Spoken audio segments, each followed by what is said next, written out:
and I wanted to get a new dishwasher, and so here we are over at Pacific Sales, and the guy that was helping us out, and we're looking at some stuff, and he says, okay, that's really good, but here's another one. It's a little bit less money, but quite frankly, I think it's a much better value for you, and here's why. And then here's something more expensive, and here's some of the bells and whistles, but I really don't think you're really, and as I was going through it, and I'm like, thank you.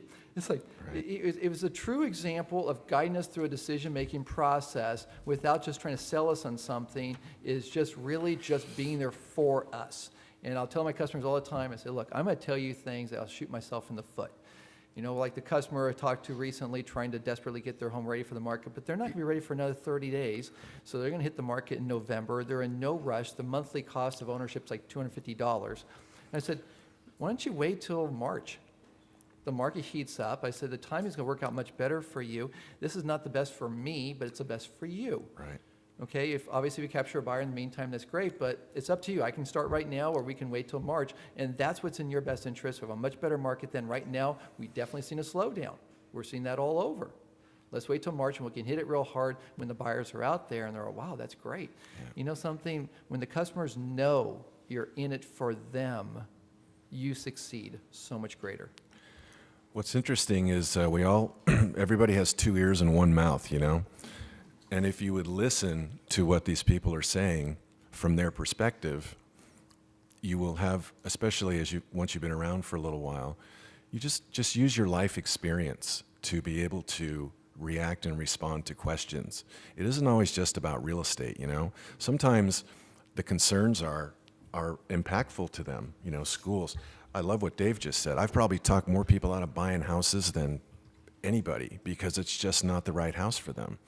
But those types of interactions and comments people don't expect it anymore, you know? The comment a few minutes ago, is everybody crazy? Well, we all know that people have changed, and it's a very demanding society we live in now, and it's not the good old handshake world that it was when I started in 1980, and there was a lot of integrity, and we as realtors relied on each other for information. And you know, it's funny, you think about Trulia and Zillow and all that. How many of you guys out here spend your time unzillowing and untrulying people because the information's just completely wrong, and you have to be able to give them the proper guidance, right? But when you have an opportunity to do the right thing, you do the right thing. There's no gray. It's black and it's white.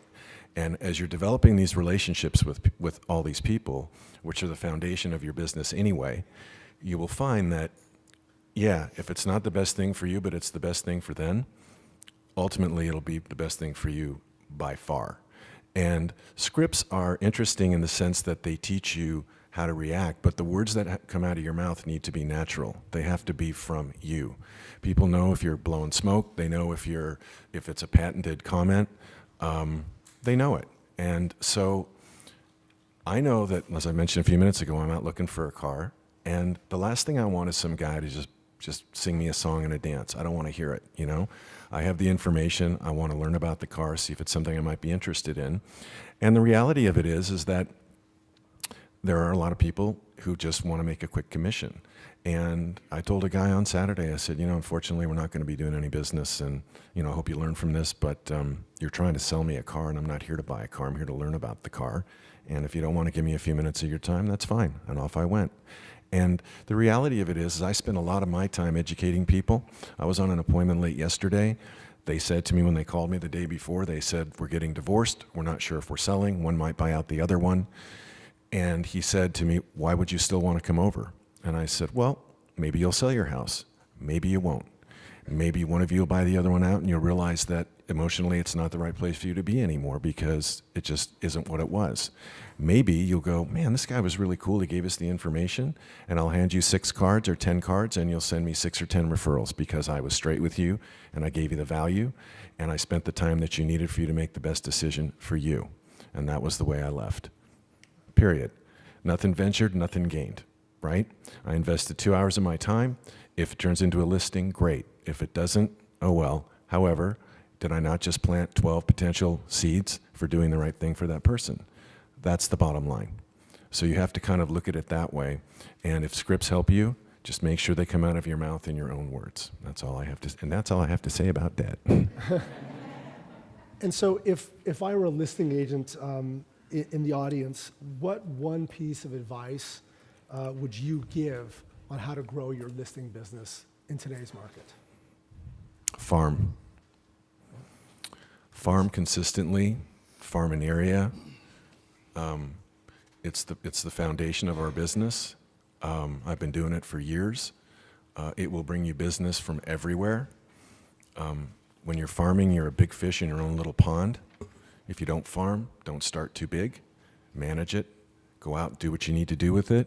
Constant contact. It develops branding. It develops name recognition. It does everything for you. It creates activities for you on a daily or a weekly basis. You sit your open houses in there. They see your car. They see your face. It leads to so many possibilities in business, and you got to farm. And Liz? For me, I consider myself a little bit more of a buyer's agent than a listing agent. I probably do 2/3 buyers, 1/3 listings. And of course, with experience come listings from past buyers, which is great. For my business goals for next year are to start farming, because I don't. So I know that I need to be consistent in certain neighborhoods where I've really sold a lot. And that's something I'm going to be working on. Right. So I'm not great at it yet. Next year. Definitely farming. Farming's great. I've done over 300 open houses, and my goal is to never do another one again.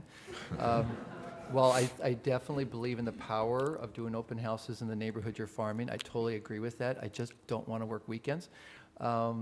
Buyers are amazing, and I tell you, there's so much of a growth you can have in your business with buyers, because the bonding with buyers is so different than with sellers, and the buyer business can actually lead to so much more of your listing business if you work them properly, and that's one part that I miss out on, because I do work some buyers. I love, buyers are fun. Buyers are great. They're just time intensive, and they can take away any free time that you have available. That's where I love getting listings. But if you have a good buyer group, I tell you, the other thing is with buyers, they're here. They don't leave the listing. So many of my customers are leaving the area, and that's one of the problems I had as I went back from my email addresses. They're all in North Dakota, South Dakota, wherever, all over the country. And it's like, yeah, you can send them emails. What's the likelihood they're going to refer to you? But your buyer business, you have a strong buyer business that can really grow your future business. But yeah, I built my business on farming, and that's what got me off the ground. I think the thing that's interesting is the progression that Dave's gone through in his career to be able to say, I don't want to work weekends, I don't want to do this, I don't want to do that, and you have your systems and you're sticking to them. And I just remember being new in the business, and I had a completely different philosophy, and I'm seeing that shift as I'm getting more productive and I have more time in the business, and I think that's a beautiful thing, Dave. Thank you. I like that. I think the bottom line, what Alex and Liz said is, and Dave as well, is farming. I mean, I think the bottom line is you have to get in front of people, right? Mm-hmm. As a listing agent, you have to get in front of people. But I also think you have to be able to articulate your value proposition to your clients, because that has shifted over time. Your value proposition today is different than it was 5 to 7 to 10 years ago. Not fundamentally. I mean, fundamentally, it's probably the same. But as far as we're no longer the gatekeepers of information like we were in years past, because everything is now so transparent. You can get, information on pricing. They can get, they can find out comps. They can find out so much from the internet now that I think we have to really have a grasp on what our value proposition is. Is it your brand? Is it your market knowledge? Is it your expertise? You have to know what that is and to be able to articulate that to your client. And I would also say that you have to have a social media presence. That's something that you have to do. It's free. It's worked for me, and I would encourage you all to do that if you haven't yet. I'm sure the majority of you guys have. But with that, there's a caveat that fundamentally, real estate is a person-to-person type business. Right. You can only do so much or learn so much or gain so much through social media. The clients truly want to know who they're working with. So that goes back again to farming and to getting in front of people and being able to articulate yourself to earn their business. And remember, farming isn't just a physical quadrant. Farming can be your sphere. Farming can be, if you have kids in school, you can work the school, and not in the sense that you're going to go there and say, hey, you guys want to sell your house, but get involved in your community in certain ways where you're giving something back with no expectation of business, but because it's something that's near and dear to you. And people they'll see you, and they'll ask you real estate questions. And you don't go into something like that, whether it's Rotary, Kiwanis, a board of Boys and Girls Club, which I've done for 18 years and I love it, whatever it might be. But people get to know you and they know who you are. And when you work in communities like we do, we're all so spoiled. I mean, think about it. Think about where we all live and where we've raised our families and where our kids have been able to go to school and are currently going to school and the quality of life that we have. And, you know, if you just embrace that and you embellish all of that in your daily communication while you're, quote, farming, because you are a walking billboard of real estate information. So you kind of need to be at the top of your game all the time. And that with knowledge comes, you know, obviously power and availability. And I'm going to have not a lunch with Dave because it's a waste of time, but we're going to have to spend a little time together so he can rewire my brain so I can start taking weekends off. But the reality of it is, you know, it's such a simple thing, and it's never changed. And the value proposition, that's key here. I love that. Thank you for that. That's wonderful. And sometimes, you know, how you say what you're saying, that's sometimes how you create the value.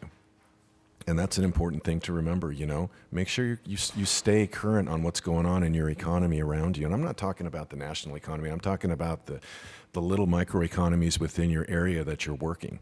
Every neighborhood has its own economy. Every community has its own economy. And so, you know, you need to kind of really pay close attention to that, because when you answer questions more intelligently than the other realtor they're talking to, you've earned your value.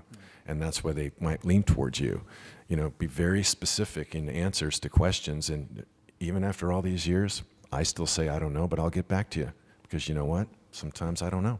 And that's okay, because there's the honesty card Do you for guys, do you outsource any of your sphere of influence marketing, like Dave or Liz or anybody, where like you do constant contact? Are you setting it up yourself, or do you outsource newsletters or just solds, et cetera, to another company where you just email an Excel spreadsheet and say, here's my database, and fire it off? I don't. I'm completely against that. Okay. I want to create the content myself and make it personable. Because when I'm on lists from certain lenders and they're sending, nothing against the recipes, Liz, but when they're doing things like the recipes and the, you know, just the constant weekly same old emails, I unsubscribe from that. I unsubscribe from emails that are not relevant, or they just take up my inbox. Is that why I don't hear from you anymore? What is No, that? I'm just kidding. So, Yeah, we do our own in-house too. We create all of our own. And I'm neurotic about trying to make sure everything's perfect, and it's so frustrating when Yeah. you find out you mailed something out and it has a grammatical error in it. Right. Oh, I got something sent to me back where she scribbled over something I had sent out. There was a grammatical mistake on it, and a phone call she left.